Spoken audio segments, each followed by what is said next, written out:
สบายดีสวัสดีพ่อแม่พี่น้องมาพบมาพอกับบ่าวรวยเนาะพี่น้องมื้อนี้พาพี่น้องมาเฮ็ดกวนหมากม่วงพี่น้องแซ่บๆพี่น้องม่วงกระสอ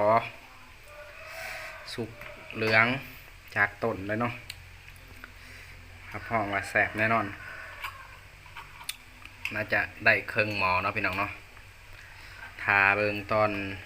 ต้มแล้วก็ขั้นตอนการปรุงเนาะ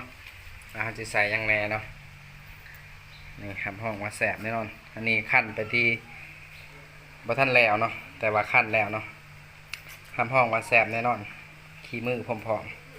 ๆขี้มือคอยเองเนาะขี้มือเมียนำ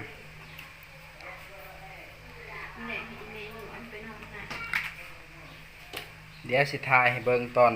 ต้มเนาะแล้วก็ตอนปรุงแล้วก็ซีมว่ามันสิแสบสำไรเนาะมันสิแตกต่างกันจะได้กับมะม่วงกับมะขามเนาะมะขามนี่มันจะสมถ้าว่ามะขามสมเนาะอันนี้มะม่วงมันหวานอยู่แล้วเนาะประกอบกับเฮาใส่กะทิน้ำตาลเนาะนี่สดๆจากต้นเลยพี่น้องเดี๋ยวจะแกะออกนี่เนาะวิธีเฮ็ดเนาะนี่ถ่ายทุกขั้นตอนเลยทุกรายละเอียดเลยนี่จะเอาออกไหนมันง่ายๆเนาะปาดหัวมันก่อนปาดหัวแล้วก็บีบออกสดอย่างเดียวเนาะไปเบิ่งตอนต้มเนาะพี่น้องเนาะมาว่าลายใหญ่ห่างเดี๋ยวสิถึกว่าทาเมีย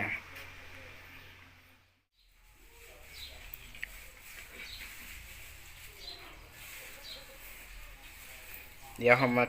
ซีมกันเนาะซีมสดๆเลยเนาะว่ามันสิแสบสำไรมาเฮ็ดข้าวยัดโบกเนาะพี่น้องเนาะนี่ข้าวเพิ่มผมสวยพี่น้องมาข้าวยัดโบกพี่น้องนี่ม่วง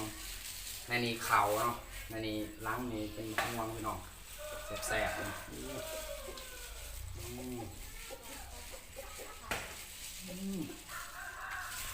หวานพี่น้องแสบชุดเนาะไปเคยกินแบบนี้เนาะนี่จะเป็นเขาเนาะหอดขั้นตอนข้นแล้วเนาะนี่โอ้เหลืองอย่าพาคนดิตักขึ้นมาให้เขาเบิ่งว่าครับเป็นตาแซ่บนะแบบอาหารอินเดียเนาะแบบนี้แหละเนาะเหมือนคืออีนางว่าขี้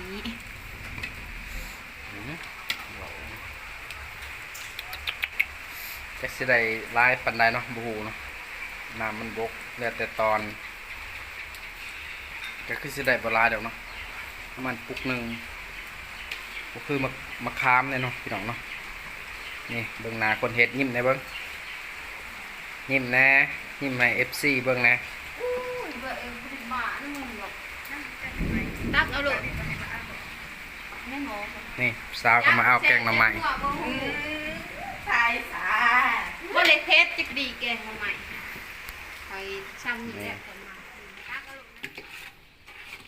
เหนียวตุยคือนี่คนดื้อไม่จับหมอจับจ่องแกงหน่อไม้มาคน